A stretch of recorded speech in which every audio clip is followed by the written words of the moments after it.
It does not have to be a monster organization that sucks everything from your life.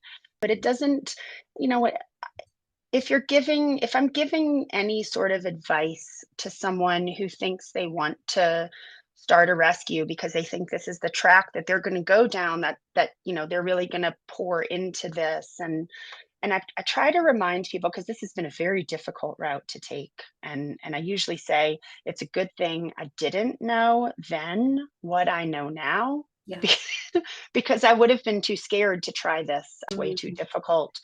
So whenever I have the luxury of a conversation with someone, usually someone who's quite a bit younger than me. I mean, I'm 48, and they ask me about starting a rescue. I try to remind people you can run a rescue in your home with 2 cats, a gerbil, and a parakeet.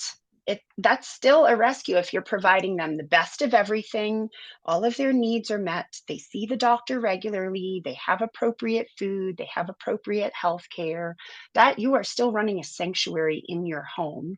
It does not have to be a monster organization that sucks everything from your life. That should not be like the goalpost that we're all trying to get to.